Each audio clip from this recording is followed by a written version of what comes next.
Well, I know for us in the FTP movement, um, OGs are very important, right? Brother Kalanji has this saying: it's a difference between a elder and a older. A older is a person that's just older than you, that has nothing to contribute to the situation.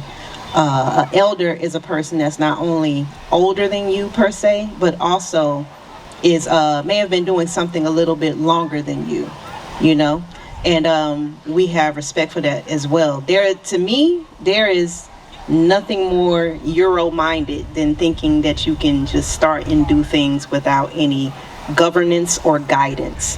And when I say governance, I don't mean like, from the Constitution, nothing like that. I mean from an organizational standpoint. I know when I was in grad school at Georgia State, um, I went back in preparation for this panel. I went back and went through some of my old research papers before we were doing stuff on the computer. There was an actual paper, so I had to do this project, and I did a lot of research on what are some of the components of community organizing, and one of those things was committed leadership and good governance. And what that means is, in line with our African tradition, sitting at the feet of elders, asking questions and taking notes. And you have to have discernment, in terms of who you want to get that education from. It's a lot of, former community activists that are out there.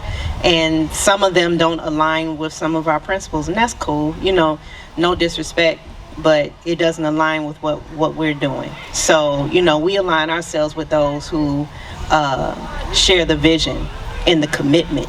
And it goes above, because our OGs, right, in organizing, sometimes they get a little fanfare as well. Oh, that's so and so and so, oh, let me get a pic. And then, the thing about social media and stuff like that and taking pictures is very ego inflating. And in order to do this work, you have to have some destruction of the ego, because like we were talking about earlier, comrades versus friends. A comrade's gonna be like, yo, you on some bullshit. That is dumb. Don't do that. You look stupid. You look like a doofus. That ain't a good look. And you got to know that if that's coming from your comrade, they have a invested interest in you doing well. And it's not just a good look for the organization. It's a good look for you. It's a good look for me. It's a good look for us all.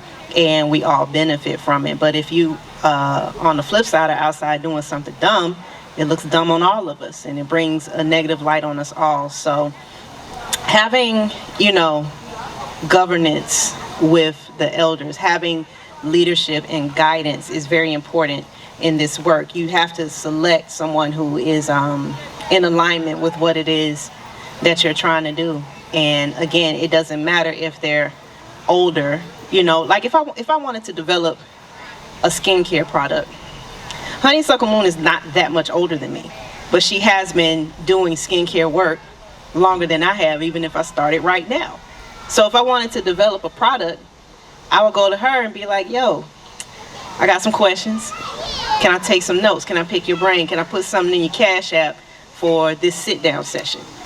And then she would probably, like she always, you don't give me nothing, you know what I'm saying? But, you want to take care of your elders. You want to take care of those who teach you and, who impart game on you. And then we would sit down and she would tell me, what I need to know, because she's an elder. You know what I'm saying? So you have to select, again, people who are knowledgeable in what it is that you're trying to do. Some of these things that you're interested in doing, we'll talk about a little bit later. Some of these things that you're interested in doing, there's already been brickwork laid. Somebody's already been doing that. Somebody wanted to come into Richmond and do a community farm. You got hella sites.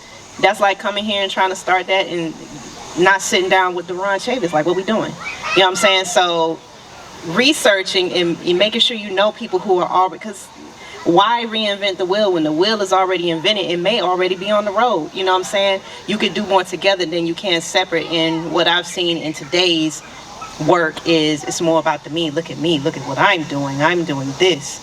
You know what I'm saying? But if it wasn't for Mama Inti, who started independent birth work in Atlanta, you know what I'm saying? Mama Saran, you know, Nana Tutu, you know, people like that. There wouldn't be a real whole that would be able to exist without that foundational work already being put in. Or if it hadn't started with them, it would have been a lot harder for me to do. You know? So again, I want to stress this. You gotta do your due diligence. You gotta do your homework before you get started in anything, because it's probably somebody that's already doing it. And have enough humility about yourself, because again, this is African people's work, right? So it's very Euro minded, very colonist minded to think that you can just do something without talking to nobody. You know what I'm saying? That's a colonist mindset. And if we're talking about liberation, we got to get off that. We got to be on something totally different.